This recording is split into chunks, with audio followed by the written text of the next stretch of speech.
जय श्री महाकाल। तो फाइनली देख सकते हैं मेरे पीछे त्र्यंबकेश्वर मंदिर और दर्शन हो गए। दर्शन करने में हमें 3 घंटे लग गए और 12 ज्योतिर्लिंगों में से मेरा 9 ज्योतिर्लिंग की यात्रा कंप्लीट हो गई। देख सकते हैं ये एक लाइन है, ये एक वीआईपी लाइन है और एक वहाँ से एक लाइन आ रही है।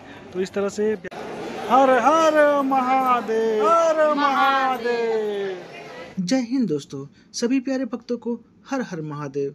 दोस्तों, आज की इस खास और इन्फॉर्मेटिव वीडियो में मैं आप सभी को महाराष्ट्र के नासिक में महादेव के 12 ज्योतिर्लिंगों में से एक त्र्यंबकेश्वर ज्योतिर्लिंग के दर्शन से लेकर टोटल बजट की संपूर्ण जानकारी देने वाला हूं। दोस्तों, यहां तक आपको कैसे पहुंचना है, त्र्यंबकेश्वर घूमने का बेस्ट टाइमिंग क्या है, दर्शन करने का सही प्रोसेस क्या है, त्र्यंबकेश्वर ज्योतिर्लिंग के अलावा आप नासिक में कहाँ कहाँ घूम सकते हैं, रहने के लिए आपको सबसे बेस्ट कहाँ रहने वाला है, खाने पीने की क्या क्या व्यवस्था है और अंत में हम बात करेंगे टोटल बजट। चलिए वीडियो को स्टार्ट करते हैं। चैनल पे अगर आप नए हो तो चैनल को जरूर सब्सक्राइब कर लें और वीडियो में इंफॉर्मेशन आपको अच्छी लगे तो वीडियो को लाइक, शेयर एंड सब्सक्राइब करना बिल्कुल न भूलें। दोस्तों, नासिक शहर आस्था का एक बहुत ही पवित्र केंद्र माना जाता है, जहाँ पे भगवान शिव के 12 ज्योतिर्लिंग में से एक ज्योतिर्लिंग के साथ साथ रामायण काल से जुड़ी और श्री राम जी के जीवन काल से संबंधित बहुत कुछ देखने और दर्शन करने को मिलता है।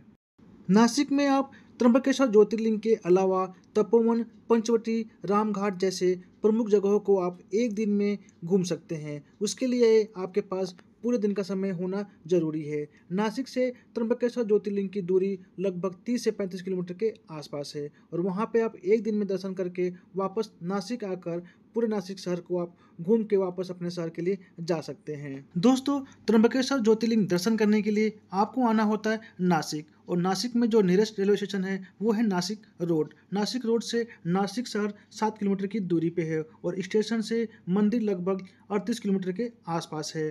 नासिक रोड आने के लिए आपको भारत के सभी शहरों से ट्रेनों की सुविधा काफ़ी अच्छी है। दोस्तों, हमारा सफ़र नई दिल्ली से शुरू हुआ था और लगभग 20 घंटे की जर्नी के बाद हम लोग नासिक रोड मॉर्निंग में 3 बजे पहुंच गए थे और वहां पे हमें काफ़ी कन्फ्यूजन हुई कि रूम हमें नासिक में लेना चाहिए या फिर सीधे त्र्यंबकेश्वर जाकर वहां पे हमें रूम लेना चाहिए। नासिक रोड स्टेशन से 7 किलोमीटर की दूरी पे है और आप नासिक स्टेशन से सीधे त्र्यंबकेश्वर के लिए आपको नासिक रोड से ऑटो, शेयर टैक्सी, बसेस सारी सुविधाएं मिल जाती है। फाइनली अब हम लोग नासिक रोड पे आ गए हैं महाराष्ट्र नासिक में, और यहाँ से त्र्यंबकेश्वर जाने के लिए हमें आना होता है नासिक रोड पे। तो नासिक रोड पे आ गए हम लोग, मॉर्निंग के भी 3 बज रहे हैं और यहाँ से अभी चलते हैं पंचवटी पे, वहाँ पे रूम लेंगे और फिर निकलेंगे हम लोग त्र्यंबकेश्वर मंदिर जाने के लिए। नासिक रोड से त्र्यंबकेश्वर जाने के लिए आपको ऑटो, जो कि ऑटो आपको अगर आप करके जाते हैं तो 800 रुपये के आसपास ये चार्ज करते हैं, और उसके अलावा अगर आप शेयर टैक्सी में जाते हैं तो 150 से लगभग 200 ये चार्ज करते हैं। ये डिपेंड करता है कि क्राउड कैसा है। और उसके साथ बस जो चलती है यहाँ से, बस भी बन के चलती है, लेकिन बस की टाइमिंग अभी 3 बज रहे हैं तो अभी नहीं आ रही है। बस की कुछ टाइमिंग होती है, तो बस का रेट जो है पर पर्सन 85 रुपीज़ के आसपास है। तो यहाँ से बहुत सारे आपको कन्वेंस मिल जाएंगे। दोस्तों, सबसे पहले हमें जाना था त्र्यंबकेश्वर ज्योतिर्लिंग दर्शन करने और वहाँ से वापस नासिक हमें एक्सप्लोर करना था। तो हमने नासिक में ही रूम लेना बेटर समझा। अगर हम पहले त्र्यंबकेश्वर जाते, वहाँ पे हमें रूम लेना होता, वहाँ पे नहा धो के दर्शन करने के बाद वापस फिर हमें नासिक आकर घूमने के लिए दोबारा हमें रूम लेना पड़ता, इसलिए हमने नासिक में ही रूम ले लिया। दोस्तों, दोबारा हमें रूम न लेना पड़े इसलिए हमने नासिक में ही रूम लेना काफ़ी बेटर समझा। और नासिक के लिए यहाँ से शेयर्ड ऑटो आपको मिल जाता है, जिसके लिए आपको 50 रुपीज़ पर पर्सन ऑटो का चार्ज देना होता है। वैसे आप डायरेक्ट यहाँ से त्र्यंबकेश्वर भी जा सकते हैं, बस की टाइमिंग कुछ है, और उसके अलावा आपको शेयर टैक्सी, आप प्राइवेट टैक्सी या फिर उधर ऑटो करके भी यहाँ से जा सकते हैं, जिसका रेट्स आपको स्क्रीन में देख सकते हैं कि आपको ऑटो या फिर जो भी आपके बजट में पड़ता है आप उसके माध्यम से सीधे यहाँ से त्र्यंबकेश्वर जाना हो तो वहाँ भी जा सकते हैं। दोस्तों, इसके अलावा अगर आपको यहाँ से पुणे, औरंगाबाद या फिर शिरडी जैसे जगहों में जाना हो तो उसके लिए भी आपको बस की सुविधा यहाँ से आसानी से मिल सकता है। और देख सकते हैं ये है शेयर टैक्सी, जिसके माध्यम से 150 रुपीज़ देकर आप सीधे त्र्यंबकेश्वर भी जा सकते हैं, जो कि स्टेशन के बिल्कुल बाहर ही ये लगी रहती हैं। सो दोस्तों, कुछ देर यहाँ पे वेट करने के बाद हमने डिसाइड किया कि सबसे पहले हम जाएंगे नासिक पंचवटी के पास, वहाँ पे हम रूम लेंगे और वहाँ से फिर हम जाएंगे त्र्यंबकेश्वर और वापस में नासिक आने के बाद नासिक हम एक्सप्लोर करेंगे और उसके बाद हमारी रात की वापसी की ट्रेन थी। दोस्तों लगभग 15 से 20 मिनट की जर्नी में हम लोग पंचवटी गोदावरी नदी के तट पे पहुंच गए थे। मॉर्निंग के 6 बज रहे थे और यहाँ पे बारिश काफ़ी होने की वजह से गोदावरी नदी में पानी का लेवल काफ़ी ऊपर तक आ गया था। दोस्तों यह वही गोदावरी नदी है जहाँ पे भगवान श्री राम ने अपने पिताजी का पिंडदान भी किया था। तो बहुत से लोग यहाँ पे पिंडदान करने भी आते हैं। यहाँ पे पिंडदान की मान्यता काफ़ी है। सो देख सकते हैं मैं हूँ अभी गोदावरी नदी के तट पे पंचवटी में राम घाट पे, और मेरे पीछे है गोदावरी नदी जो बिल्कुल उफान पे है। बारिश का पानी काफ़ी तेज़ से बहता हुआ यहाँ पे। दोस्तों यहाँ पे रूम की सुविधा काफ़ी अच्छी है।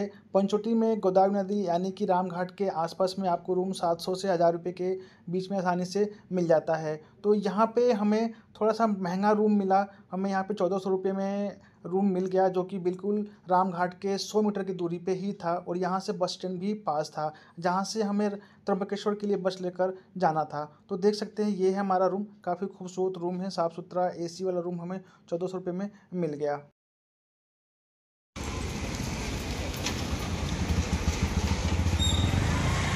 दोस्तों फाइनली हम लोग रेडी होकर त्र्यंबकेश्वर ज्योतिर्लिंग के लिए निमाड़ी सिटी बस स्टैंड पे आ गए हैं। यहाँ से आपको सिटी बस के माध्यम से त्र्यंबकेश्वर जा सकते हैं, या फिर स्टेट गवर्नमेंट की बस भी यहाँ से चलती है जो कि आपको त्र्यंबकेश्वर बिल्कुल पास में ड्रॉप कर देती है। उसके अलावा आप चाहें तो ऑटो के माध्यम से भी जा सकते हैं, जिसके लिए 600 to 700 रुपीज़ वो चार्ज करते हैं। दोस्तों निमाड़ी बस स्टैंड के बाहर हमें 10 से 15 मिनट वेट करने के बाद हमें सिटी बस त्र्यंबकेश्वर के लिए मिल गई, जो कि यहाँ से 30 किलोमीटर की दूरी पे है। दोस्तों निमाड़ी बस स्टैंड से बस हमें मिल गई, जिसका फेयर 55 रुपया पर पर्सन था। दोस्तों नासिक से त्र्यंबकेश्वर का रास्ता काफ़ी ही ब्यूटीफुल, बहुत ही खूबसूरत है, खासतौर से अगर आप मानसून के टाइम पे आते हैं तो। और यह मंदिर चारों तरफ से ब्रह्मगिरी के पर्वत से घिरा हुआ है। त्र्यंबकेश्वर मंदिर त्र्यंबक गांव में स्थित है और यहीं से गोदावरी नदी का उद्गम भी होता है। यह अलौकिक मंदिर भगवान शिव के 12 ज्योतिर्लिंगों में से 8वां ज्योतिर्लिंग है और यहाँ पे महादेव के साथ साथ आपको ब्रह्मा विष्णु यानी कि त्रिदेव रूप में विराजमान है। दोस्तों लगभग 40 मिनट की जर्नी में हम लोग त्र्यंबकेश्वर मंदिर के पास पहुंच गए थे और आपको रुकने के लिए त्र्यंबकेश्वर मंदिर के आसपास गजानन धर्मशाला में आप रुक सकते हैं, या उसके अलावा बहुत सारे धर्मशाला है जहां पे आपको 600 से 700 या फिर 1000 तक रूम आसानी से मिल जाता है। वैसे लोग यहाँ पर दर्शन करने तक ही रुकते हैं और वापस नासिक के लिए निकल जाते हैं। दोस्तों बस जहाँ पे आपको ड्रॉप करती है वहाँ से मंदिर 500 मीटर की दूरी पे है और वहाँ तक आपको पैदल चल के जाना होता है। रास्ते में आपको बहुत सारे खाने के ढाबे से लेकर होटल वगैरह मिल जाते हैं। तो अगर आप चाहें तो यहाँ पर डायरेक्ट आकर होटल ले सकते हैं, जहाँ पे आपको 700 से 800 1000 रुपये तक आपको होटल धर्मशाला आसानी से मिल जाते हैं। बट मोस्टली लोग यहाँ पे रुकते हैं दर्शन करने तक के लिए और वापस नासिक के लिए चले जाते हैं। तो डिपेंड करता है, अगर आपको नासिक रुकना है तो आप नासिक में ही रूम ले और यहाँ पर आकर दर्शन करने के बाद आप वापस नासिक के लिए चले जाएँ। सो फाइनली अब हम लोग मंदिर के बिल्कुल पास आ गए हैं। पहली बार जब भी कहीं आओ तो जानकारी नहीं होती है तो बहुत दिक्कत होती है। तो सेम हमें भी वही प्रॉब्लम हुई कि रूम कहाँ लें, गाड़ी कहाँ से मिलेगी, तो इसमें हमारा काफ़ी टाइम वेस्ट हो गया। और तो मंदिर के पास पहुंचने के बाद हम लोग बिना टाइम वेस्ट किए जल्दी से हमने प्रसाद लिए और लाइन में जाकर हम लग गए, क्योंकि यहाँ पे लाइन काफ़ी लंबी थी, भीड़ काफ़ी था। आज पूर्णिमा का दिन था।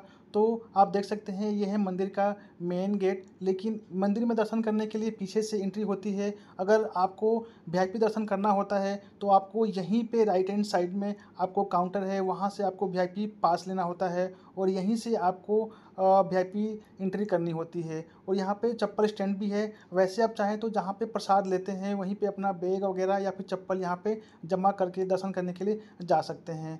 फ़ोन अपने पास रख सकते हैं, फ़ोन आप कैरी कर सकते हैं। सो फाइनली यहाँ पे प्रसाद वगैरह लेने के बाद सीधे हम लोग जाकर नॉर्मल फ्री वाली लाइन में जाकर हम दर्शन करने के लिए लाइन में लग गए। तो देख सकते हैं ये है गेट जहाँ से आपको लाइन में लगते हुए दर्शन करने के लिए जाना है।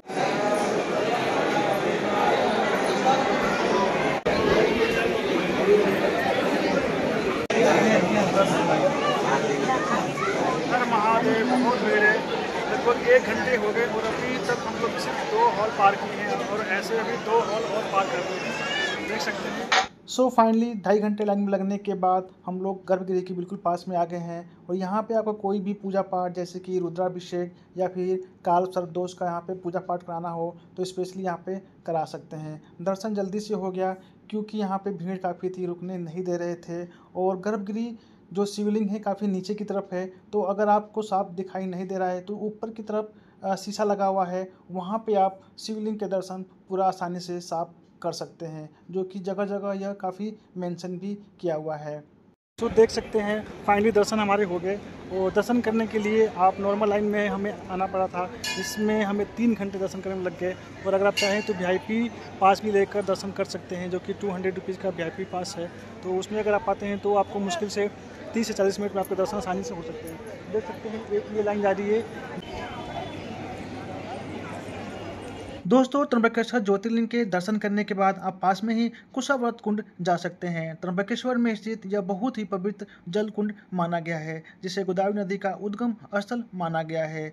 पौराणिक कथाओं के अनुसार ऋषि गौतम ने गोहत्या के पाप से मुक्ति पाने के लिए ब्रह्मगिरी पर्वत पे भगवान शिव की आराधना की और मां गंगा का आह्वान किया। भगवान शिव ने गंगा को प्रकट किया, लेकिन ऋषि गौतम उसे ग्रहण नहीं कर पाए, इसलिए उन्होंने कुशा, एक प्रकार की जो कि घास होती है, उससे घेर कर गंगा की प्रवाह को कम किया। इसलिए इस स्थान का बहुत ही मान्यता है और ऐसी मान्यता है कि यहाँ पे स्नान करने पर सारे रोगों से मुक्ति मिलती है, यानी सारे पापों से मुक्ति मिलती है। दोस्तों, बहुत से लोग त्र्यंबकेश्वर में आकर सबसे पहले कुशावर्त कुंड में स्नान करते हैं, उसके बाद त्र्यंबकेश्वर ज्योतिर्लिंग के दर्शन करने जाते हैं, या फिर बहुत से लोग नासिक में रामघाट में स्नान करने के बाद दर्शन करने के लिए आते हैं और यहाँ पे भी कुछ लोग आकर जल ग्रहण करके अपने को पाप से मुक्ति करते हैं।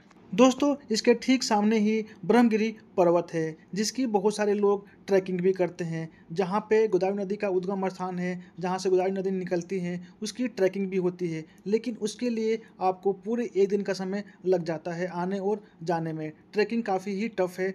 दोस्तों, ब्रह्मगिरी पर्वत का ट्रैकिंग करने के लिए आपके पास पूरे 1 दिन का समय होना ज़रूरी है। साथ में अभी बारिश का समय है, बारिश काफ़ी हो रही थी, तो इस समय ब्रह्मगिरी पर्वत का ट्रैकिंग करना काफ़ी ही मुश्किल होता है। अब लगभग दिन के 2 बजने वाले थे। अब हम यहाँ से बस लेकर वापस नासिक निकल गए थे। नासिक में हम सबसे पहले तपोवन, पंचवटी, उसके बाद रामघाट दर्शन करने वाले थे। वैसे आप सारी जगहों को ऑटो बुक करके 200 से 300 रुपये बुक करके सभी जगहों को एक साथ घूम सकते हैं। दोस्तों, नासिक में आपको भगवान श्री राम से जुड़ी हुई और रामायण काल की जुड़ी हुई सारी चीज़ों को यहाँ पे दर्शाया गया है। कैसे नासिक शहर का नाम नासिक पड़ा, शूर्पणखा का नाक कैसे कटा, सभी चीज़ों को आपको यहाँ पे तपोवन में देखने को मिलता है। तो अगर आप नासिक घूमना चाहते हैं तो ऑटो बुक करके आप 200 से 300 रुपये चार्ज करते हैं और 2 से 3 घंटे में आप पूरे नासिक को घूमकर आप वापस अगर चाहते हैं तो जा सकते हैं। दोस्तों, वैसे तो नासिक में जो भी घूमने वाली जगह हैं सारी आसपास में हैं।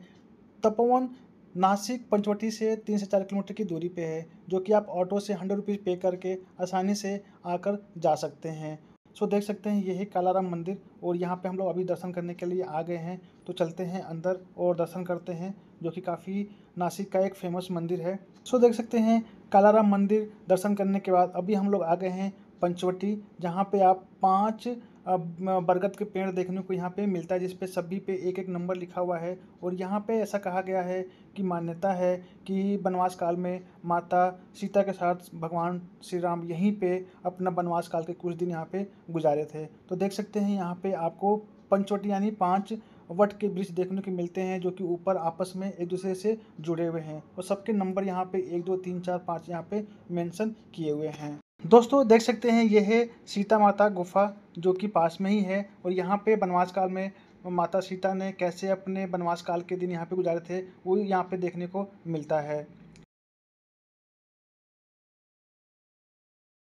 दोस्तों, पंचवटी घूमने के बाद अब हम आ गए हैं रामघाट पे, गोदावरी नदी के तट पे, जहाँ पे 6:30 बजे की आरती बहुत ही खूबसूरत होती है। आप ये देखना बिल्कुल भी मिस ना करें। दोस्तों, यहीं पे ठीक सामने ही कपिलेश्वर महादेव का मंदिर है, जो कि काफ़ी फेमस मंदिर है। आप यहाँ पे भी आना बिल्कुल भी मिस ना करें। यहाँ पे भगवान शिव का ऐसा मंदिर है जहाँ पे आपको नंदी जी देखने को नहीं मिलते हैं। दोस्तों भगवान शिव का एकमात्र ऐसा मंदिर है जहाँ पे आपको नंदी जी देखने को नहीं मिलते हैं। उसका रीज़न ये है कि भगवान शिव ने नंदी जी को गुरु माना था, क्योंकि ब्रह्म हत्या से मुक्ति के लिए नंदी जी ने भगवान शिव का मार्गदर्शन दिया था, जिससे कि भगवान शिव ने नंदी जी को गुरु माना था, जिससे के कारण मंदिर में आपको नंदी जी की मूर्ति देखने को नहीं मिलती है। दोस्तों कपिलेश्वर महादेव मंदिर दर्शन करने के बाद अगर आपके पास टाइम है तो गोदावरी नदी के तट पे शांत वातावरण में कुछ समय आप व्यतीत कर सकते हैं। अभी पानी का फ्लो काफ़ी है, जिससे कि यहाँ पे कहीं भी जाने आने के लिए मना था। वैसे अगर आप